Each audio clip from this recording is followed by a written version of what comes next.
하는 날이니까 너무 디테일하게 들어가면 안 되고 전체 윤곽만 좀 말씀드려야 되는데 이제 전 목사님께서 말씀하시는 요지는 이제 아브라함에게 주신 축복, 이삭에게 주신 축복, 야곱에게 주신 축복이 그냥 한꺼번에 그냥 우르르 쾅쾅해서 뻥튀기 기계 속에 들어가서 뻥튀기 뻥 터지듯이 한꺼번에 이렇게 확장의 역사가 확 일어난 게 아니라 상당 기간 동안 아브라함, 이삭, 야곱을 거치는 이 상당 기간 동안 겪어야 할 훈련 어떤 그런 게 이제 기다리고 있다라는 거예요.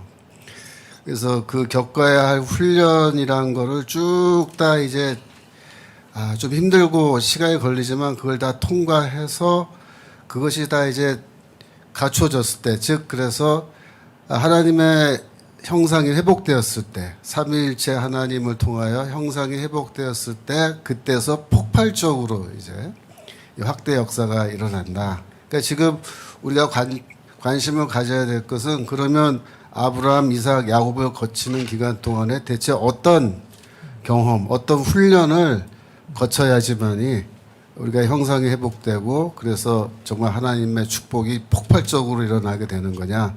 거기에 이제 관심을 가져야 되는 거죠. 그래서 아브라함, 이삭, 야곱의 이 스토리를 통해서 우리가 어떤 좀 중요한 주제, 공통 주제라 그럴까요? 그런 걸 좀 발견해야 되는데 제가 그걸 좀 정리를 해봤어요. 그래서 첫 번째 중요한 훈련의 주제는 뭐냐면 이 세 사람 다 자신이 살고 있던 집을 떠난다라는 거예요. 떠난다.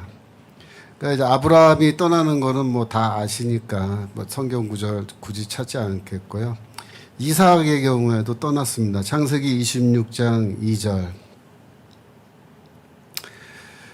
여호와께서 이삭에게 나타나 가라사대 애굽으로 내려가지 말고 내가 너에게 지시하는 땅으로 가서 거기서 거하라. 이제 그렇게 말씀하시는데 아브라함에게 주신 명령과 동일하죠. 그래서 이삭도 이 명령에 따라서 이동해서 나중에 이제 그랄이라고 그러는 곳에 가서 살았다. 그렇게 돼 있어요. 야곱의 경우에는 이제 에서가 죽이려고 하니까 이제 집을 떠나서 삼촌이 있는 그죠? 그 부두엘의 집을 향해서 도망가죠. 그러니까 이 아브라함도 이삭도 야곱도 전부 다 자신이 살고 있던 그 지역을 떠나는 그런 경험하는데 이게 도대체 이것이 어떤 영적인 의미가 있는지 훈련의 의미가 있는지 그건 이거 좀 시간이 좀 많이 걸리니까 제가 뒷부분에서 따로 설명드리도록 하겠습니다. 두 번째 내용은 뭐냐면 혈육과 좀 다투면서 그들을 내보내는 그런 아픔을 좀 겪어요. 근데 그런 걸 통해서 이제 영적인 성장을 경험하는 건데 창세기 13장 7절에 보면요. 아브라함이 롯과 이제 조카죠. 롯과 그 갈등을 좀 겪어서 헤어지는 얘기가 나오는데 아브라함의 가축의 목자와 롯의 가축의 목자가 서로 다투고 그죠? 다투어요. 그래서 9절로 가시면은 내 앞에 온 땅이 있지 아니하냐 나를 떠나라 그래요. 나를 떠나 내보내버려요. 그래서 너가 좌하면 나는 우하고 내가 우하면 나는 좌한다. 그래서 이제 이 롯은 떠나서 결국 어디로 가냐면 소돔으로 가잖아요. 이제 불벼락 맞는 도시로 가서 살게 되는데 아브라함은 이제 거기로 가지 않죠. 그래서 이제 분리하는 그런 일이 있는데 이게 다 영적인 의미가 있다는 겁니다. 특별히 이제 그 창세기 21장 9절에 가면은 이제 이스마엘 21장 9절 이스마엘을 또 내보내는 사건이 있는데 사라가 본즉 아브라함의 아들 애굽 여인의 하갈의 소생이 그러니까 하갈은 애굽 여자였어요. 애굽 사람.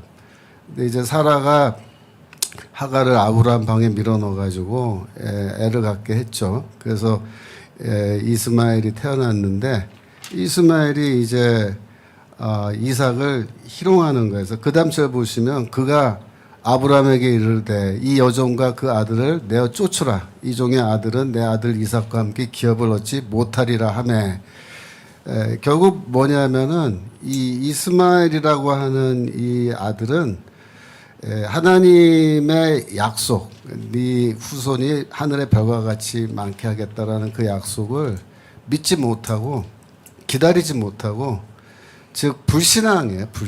불신앙 때문에 이제 인간적인 노력에 의해서 자손을 만들려고 하는 그런 잘못된 시도였던 거죠. 그래서 이걸 내보내야 되는 거예요. 불신앙의 자녀를. 갈라디아서 4장 29절. 갈라디아서 4장 29절 보시면 바울이 이렇게 말합니다. 그러나 그때 육체를 따라난 자가 누굽니까? 이스마엘입니다. 성령을 따라난 자를 핍박한 것 같이. 이삭이죠. 이삭을 희롱했다라고 되는데 바울은 여기서 핍박했다. 지금도 그러하도다 이렇게 말해서 지금 이 갈라디아서 4장에서는 할례당 얘기를 조금 여기서 끌어들이는 거예요. 할례당이 침투해서 믿음으로 태어난 바울의 성도들을 지금 핍박하고 있다. 30절. 그러나 성경이 무엇을 말하뇨? 계집종과 그 아들을 내어 쫓으라.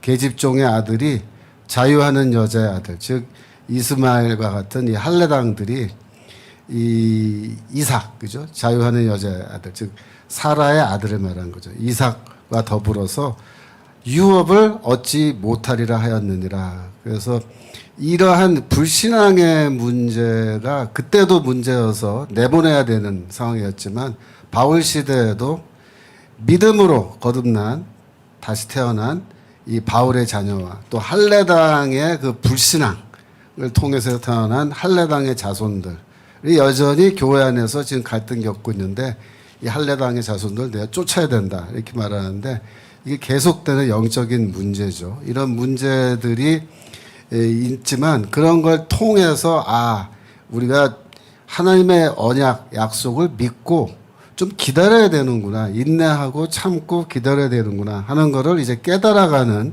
그런 과정이 있다는 겁니다.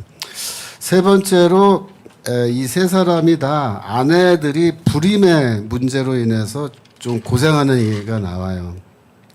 창세기 11장 30절. 창세기 11장 30절. 그러니까 12장 가기도 전이에요. 11장 앞에 이미 사례는 잉태하지 못함으로 자식이 없었더라. 이렇게 되어 있습니다. 그래서 갈대아 우르를 떠나기 전부터 이미 사례는 이러한 문제를 갖고 있었고요. 그 다음에 이삭의 아내는 창세기 25장 21절. 25장 21절. 이삭이 그 아내가 잉태하지 못함으로 그를 위하여 여호와께 간구하매 그랬습니다. 여호와께서 그 간구를 들으셨으므로 그 아내 리브가가 잉태했더니. 그래서 이 사라가 이제 이삭을 낳는 것, 또 이삭의 아내가 이제 리브가가 자녀를 낳을 때도 전부 다 하나같이 이제 그 불임의 문제 때문에 상당히 고생했는데 결국은 하나님의 은혜로 다들 아이를 낳게 돼요. 좀 이따 야곱의 그 부인들도 똑같은 문제를 겪는데, 이거 다 뭐냐면은 결국 하나님의 약속은 좀 더디지만 결국 신실하게 하나님께서 그 약속을 다 성취해서 나가신다. 자녀를 다 주신다. 그런데 그 과정은 결코 쉽지 않다. 아이 하나 낳고 할 때마다 굉장히 좀 인간적으로는 어려운 과정, 그걸 다 겪게 된다는 거죠. 야곱의 경우에는 창세기 29장 31절 보시면, 창세기 29장 31절. 여호와께서 레아에게 총이 없음을, 총은 여기서 사랑받지 못함을 보시고 그 얘기입니다. 그의 태를 여셨으나 라헬은 무자하였더라. 그래서 첫 번째 부인 레아는 이제 야곱의 사랑을 많이 못 받았는데 애를 낳죠. 그래서 총 6명을 낳아요. 근데 이제 라헬은 아이를 처음에는 못 낳죠. 그래서 이제 창세기 30장 3절 보시면 여기서는 이제 라헬이 자기 여종 빌하를 또 이제 방에 집어넣어 가지고 애를 낳게 해요. 그래서 빌하는 라헬의 여종인데 애를 둘 낳죠. 단하고 납달리. 그 다음에 그걸 보고서 또 레아가 또 자기 그 여종을 또 집어넣어요. 그래서 9절, 30장 9절 가시면 자기의 생산이 멈춤을 보고 시녀 실바를 또 야곱에 줘서 이 또 실바가 또 애를 둘을 낳아요. 그래서 갓하고 아셀을 낳죠. 근데 마지막에 30장 22절로 가시면 어떻게 되냐면 하나님이 라헬을 생각하신지라 그랬습니다. 그래서 하나님이 그를 들으시고 그 태를 열어주셨다. 그래서 그 대목에서 태어나는 아들이 요셉이에요. 그 다음에 이제 베냐민도 태어나는 거죠. 그래서 이러한 그 사건들에 대해서 로마서 4장 17절 보시면 로마서 4장 17절 바울이 이걸 뭐라고 얘기하냐면 기록된 바 내가 너를 많은 민족의 조상으로 세웠다 하신 같으니 그의 믿은 바 하나님은 죽은 자를 살리시며 없는 것을 있는 것 같이 부르시는 이시니라. 아브라함이 바랄 수 없는 중에 바라고 믿었으니 이는 내 후손이 이같으리 하신 말씀대로 많은 민족의 조상이 되게 하려 하심을 이남이라. 그가 100세가 되어 자기 몸에 죽은 것 같은가 사라의 태에 죽은 것 같음을 알고도 믿음이 약해지지 않아. 그래서 하나님은 죽은 자를 살리시는 하나님이시다. 그 말을 바울이 왜 하냐면 100세 됐잖아요. 그 몸이 죽은 것 같았다. 사라의 태도 이미 죽은 상황이었는데 하나님이 이삭을 태어나게 하신 것은 그건 그 죽은 자를 살리시는 그런 하나님의 어마어마한 역사를 통해서 이 이삭이 태어난 거다. 이렇게 얘기한 건데 그런 경험을 하는 거예요. 이 부부가. 또 이삭도 그런 경험하고 야곱도 이런 경험, 불임을 통해서 어렵게 자녀를 낳는 그런 경험을 통해서 이건 다 우리가 정말 하나님의 정말 능력을 신뢰하고 약속을 신뢰해야 된다라는 그런 깨달음을 배워가는 과정인데 그런 것이 다 뭐냐면 하나님의 형상을 회복해 나가는 과정이라는 거죠. 그 다음에 이제 네 번째로 큰 아들이 아니라 작은 아들이 하나님의 선택을 받는 것을 경험하는 겁니다. 그래서 이건 다 아시니까. 그래서 이스마엘하고 이삭이 태어났는데 이스마엘은 버리고 그죠? 쫓아내라 그러고 이삭을 선택하시죠. 에서와 야곱이 태어났는데 또 야곱을 그죠? 선택하시고 또 뭐 루벤이 첫째 아들인데 사실 또 요셉이 11번째 아들인데 요셉을 선택하시잖아요. 이런 건 다 무슨 뜻이냐? 이건 하나님의 주권을 배워가는 과정이에요. 하나님께서 원하시는 대로 내가 원하는 자를 선택하고 버릴 자를 버리신다. 그래서 로마서 9장 13절 로마서 9장 13절에서 바울이 뭐라고 말을 하는지 한번 우리가 봐야 되는데 기록된 바 내가 야곱은 사랑하고 에서는 미워하였다 하신 것 같으니라. 그런즉 우리가 무슨 말하리요? 하나님께 불의가 있느냐? 그럴 수 없다. 모세에게 이르시되 내가 긍휼히 여길 자를 긍휼히 여기고 불쌍히 여길 자를 불쌍히 여기리라. 그래서 하나님은 주권을 갖고 계신 분이시기 때문에 얼마든지 하나님의 선택은 인간의 선택과 다를 수 있다. 둘째를 선택하고 참함을 선택하는 이런 일이 왜 자꾸 발생하느냐? 바로 하나님의 주권. 그래서 이 아브라함과 이삭과 야곱이 하나님의 주권을 인정하는 그걸 배워나가는 그걸 훈련하는 그런 과정을 통해서 하나님의 형상을 회복하는 그러한 교육을 훈련을 받아간다는 거죠. 다섯 번째로 세 사람 다 하나님의 축복을 받죠. 그건 이미 우리 손원배 교수님께서 다 말씀하셨기 때문에 본문은 제가 따로 보지 않겠습니다. 그런데 이건 뭘 말하는 거냐면 이렇게 축복을 받을 때 이런 축복이 어떤 행위에 대한 결과로 그들이 뭘 잘해서 이렇게 축복받는 게 아니죠. 이것은 어디까지나 하나님의 일방적인 축복, 하나님의 일방적인 선택과 일방적인 축복, 그 은혜 그 자체죠. 그래서 이들은 하나님의 은혜, 무조건적인 어떤 은혜를 경험해 가면서 이렇게 영적으로 성장해 가는 겁니다. 그래서 하나님의 형상을 회복해 가는 거죠. 여섯 번째로 이 세 사람 다 재단을 계속 쌓아가면서 하나님을 예배하는 그런 성장을 하게 돼요. 창세기 12장에 보시면 창세기 12장 7절 아브라함이 이제 가라 하신 그 땅, 그죠? 가나안 땅에 도착했을 때 그곳에 단을 쌓았다. 되어 있습니다. 8절에 보시면은 거기 베델 동편으로 옮겨 장막을 치니 서는 베델이요 동은 아이라. 그가 그곳에 여호와에 위하여 단을 쌓고 여호와 이름을 불렀대. 그래서 이 가라고 명령해서 순종해서 나아가는 그 발걸음 속에서 계속해서 단을 쌓고 하나님을 예배하는데, 그건 뭐냐면은 정말 약속이 성취돼서 폭발적인 그런 자손이 뭐 이렇게 번성하고 그런 거는 먼 훗날에 이제 이루어지는데, 그러나 약속을 믿고 하나님을 계속해서 예배하는 그런 기다림의 시간들이 있었다는 거죠. 이삭도 26장 25절, 창세기 26장 25절 보면은 이삭이 그곳에 단을 쌓아 여호와의 이름을 부르고 거기 장막을 쳤다. 그래서 이삭도 예배하는 삶. 뭐 야곱은 뭐 다 아시죠? 28장 18절. 28장 18절. 예.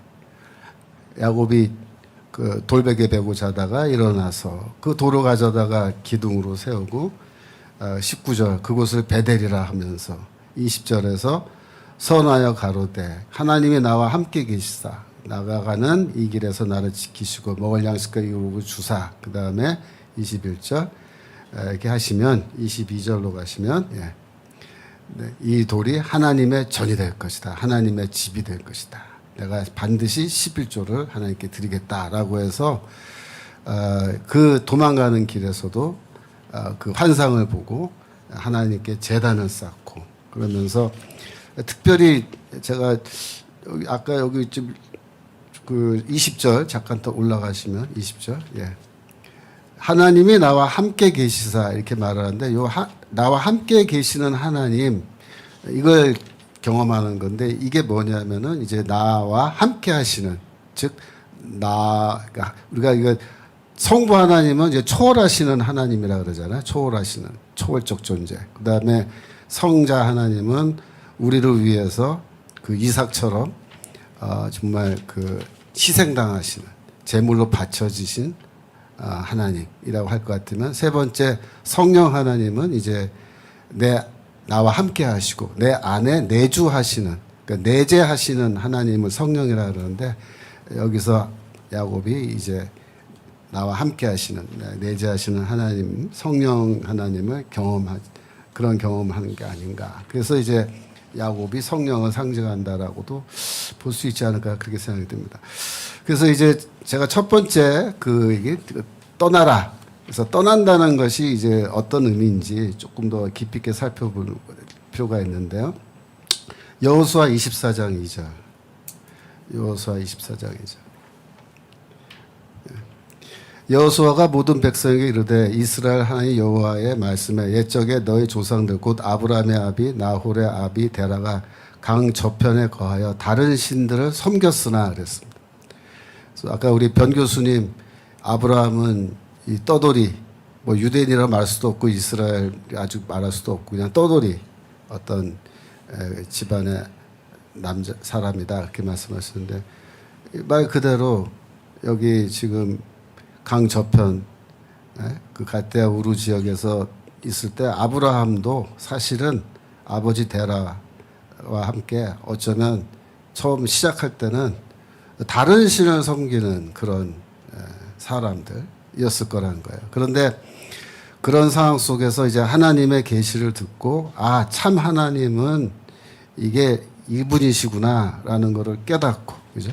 그 하나님의 명령을 따라서 본토와 친척과 아비를 떠났는데, 전 목사님께서 본토는 문화다, 또 친척은 습관이다, 아비는 풍습이다, 그렇게 이제 해석을 해 주셨어요.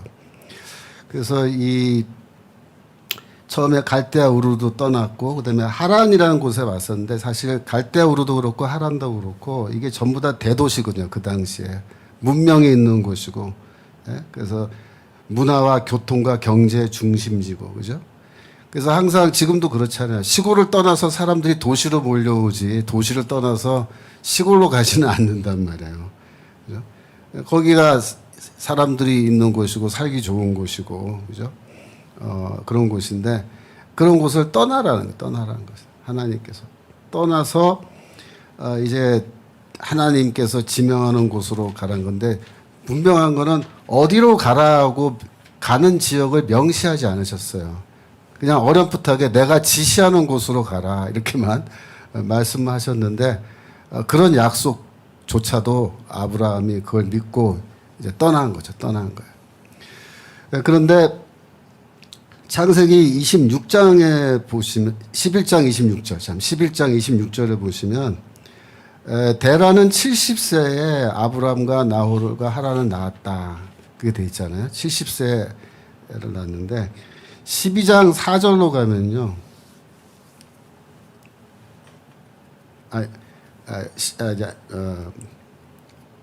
그렇죠. 예. 12장 4절에 아브라함이 하란을 떠날 때 75세였다 그랬습니다. 그러니까 이제 그 아브라함이 하란을 떠날 때 데라의 나이, 아버지의 나이가 몇 살이냐면 70 더하기 75 하면요 145세예요. 산술 좀 해보면, 그죠? 예. 근데 11장 32절로 가면요, 11장 32절, 데라는 205세를 향수하고 하란에서 죽었다. 그래서 205세에 죽었단 말이에요. 그러니까 아버지가 205세에 죽었는데 아브라함이 하란을 떠날 때 데라의 나이는 145세니까 205에서 145를 빼면요 60이 남아요. 그게 무슨 뜻이냐면 아브라함이 하란을 떠난 뒤에 데라는 거기에서 60년 더 살았다라는 걸 이제 우리가 유추할 수 있어요. 즉 무슨 말이냐면 아브라함은 하란을 떠날 때 아버지 버리고 떠난 거예요. 그렇게 보면 그렇지 않아요? 네? 그래서 이 심지어 데라는, 그러니까 무슨 말이냐면 데라는 처음에 갈대우를 떠나서 하란까지는 왔는데 더 거기서 그냥 더 이상 움직이지 않았고, 아브라함은 그때 아버지 145세 때 아버지 버리고 아브라함은 떠났어요. 아버지도 버리고 떠났어요. 그래서 데라는 거기서 60세 더 살다 거기서 죽은 건데, 그러니까 아브라함이 아까 뭐 롯도 버리고, 그죠? 이스마엘도 내보내고 그런데 아버지도 버리고 갔는데 그게 다 뭘 나타내는 거냐? 하나님의 명령에 순종해서 끝까지 갈 길 가는 거죠. 그래서 이게 옛자를 버리고, 전 목사님은 옛자를 버리고 떠나가는 거예요. 자기 옛날의 자아를 버리고 떠나서 새로운 하나님의 형상으로 이제 빚어지는, 그걸 상징적으로 나타낸다. 그렇게 이제 말씀하신 건데, 그런 의미에서 보면은 골로새서 3장 7절. 골로새서 3장 7절. 예. 너희도 전에 그 가운데 살 때는 그 가운데서 행하였으나, 이게 갈대아 우르하고 하란에서 사는 거 말하는 거예요. 이제는 너희가 이 모든 것을 벗어버리라. 그게 뭐야? 떠나라. 곧 분과 악의와 해방과 너희 입에 부끄러운 말이라. 9절. 그 밑에 9절. 예. 너희가 서로 거짓말을 말라. 옛사람과 그 행위를 벗어버리고. 이게 뭐예요? 내 본토와 친척과 아비를 떠나라. 10절. 새 사람을 입었으니 이는 자기를 창조하신 자의 형상을 쫓아 지식에까지 새롭게 하심을 받는 자다. 이게 뭡니까? 이게 형상의 회복이죠. 삼위일체 하나님을 통한 형상의 회복을 바울이 말하는 건데, 이게 다 지금 아브라함, 이삭, 야곱 이야기 속에 관통하고 있는 중요한 주제다. 그 얘기입니다. 에베소서 4장 22절. 너희는 유혹의 욕심을 따라 썩어져가는 구습을 쫓는 옛사람을 벗어버리고, 23절, 오직 심령으로 새롭게 되어, 24절, 하나님을 따라 의와 진리의 거룩함으로 지으심을 받은 새 사람을 입으라.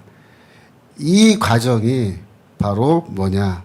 아브라함, 이삭, 야곱이 창세기에서 지금 겪는 그 모든 일들, 뭐 여러 가지 일을 제가 아까 요약했지만 여러 가지 일들을 겪는데 그게 다 영적으로 무슨 의미냐? 과거의 우리를 벗어버리고 새 사람을 입고 하나님의 형상을 회복해야 된다. 그런 얘기입니다.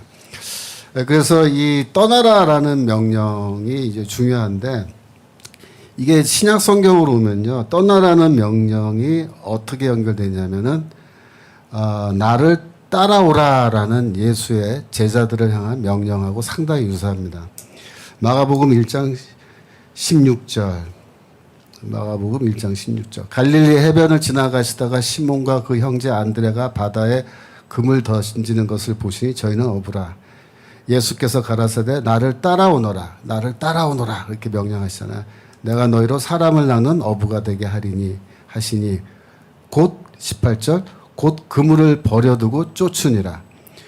조금 더 가시다가 세베대의 아들 야고보와 그 형제 요한을 보시니 저희도 배에서 그물을 깁는데 20절 곧 부르시니 그 아비 세베대를 사꾼들과 함께 배에 버려두고 그죠? 아버지 버리고 가잖아요. 아브라함도 아버지 버리고 떠나간 것처럼 이 예수의 제자들도 아버지를 버려두고 배에 버리고 예수를 따라가니라. 그죠? 따라가니라.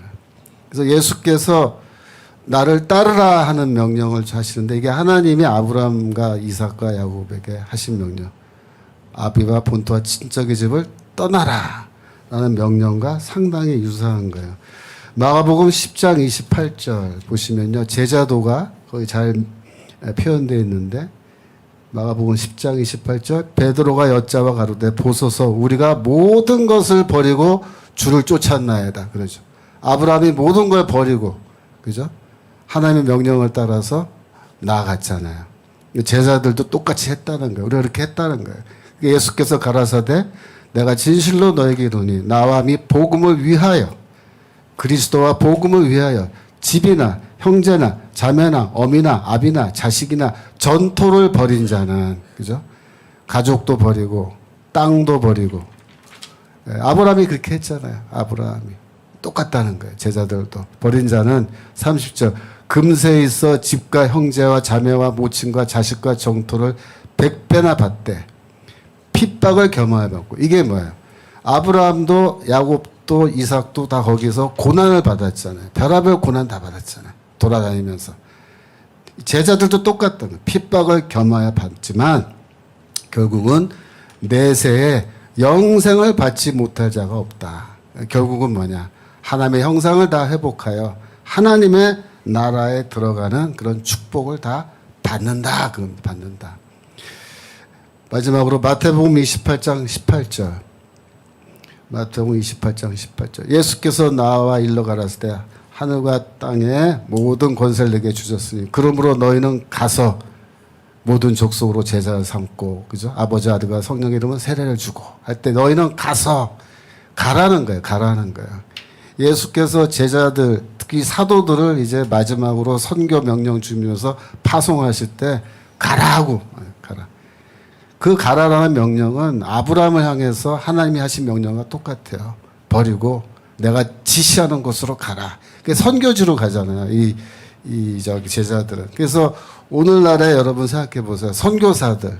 우리가 많은 선교사들을 온 세계 방방곡곡에 파송하고 그들을 지원하고 하는데 이 선교사들이 뭡니까? 아브라함하고 똑같은 거예요.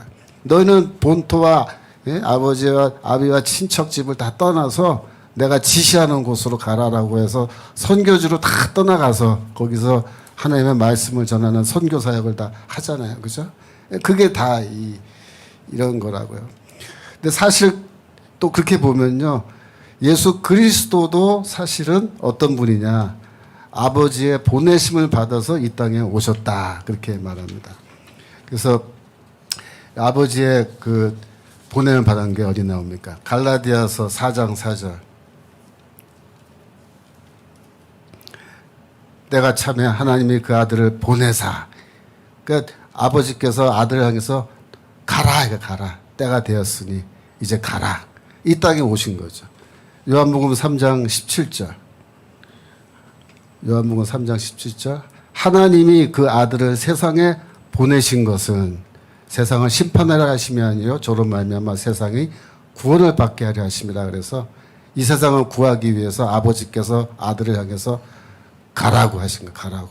아들은 그 말에 순종하고 마치 이삭처럼 순종하고 이 땅에 오신 거죠. 오신 거죠. 이 땅으로 가라는 명령 받고 오신 거죠. 그래서 이 구원이 이루어졌잖아요. 그러니까 그런 관점에서 보면은 아브라함에게 주신 명령, 아베와 본토와 친척을 떠나 내가 명하는 곳으로 가라라는 그 명령에 순종하는 것이 예수도 그 아버지의 명령에 순종하셨고 제자들도 예수의 명령에 순종해서 이렇게 이 땅에 복음을 전하고 구원을 전하고 있는 것처럼 우리도 똑같다. 똑같다.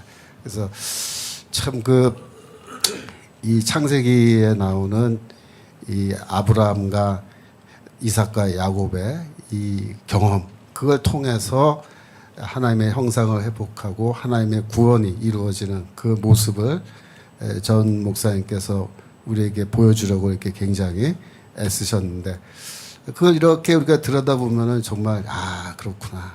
이게 정말 이게 그런 관점에서 보면은 그죠? 이 신약과 구약이 다 연결되고 하나의 일관된 메시지를 성경이 우리에게 말하고 있구나 하는 것을 다시 한번 깨달을 수 있는 것 같습니다. 저도 이 말씀 통해서 참 많은 은혜를 받았는데 너무나 정말 좋은 말씀인 것 같습니다. 감사합니다. 예, 감사합니다.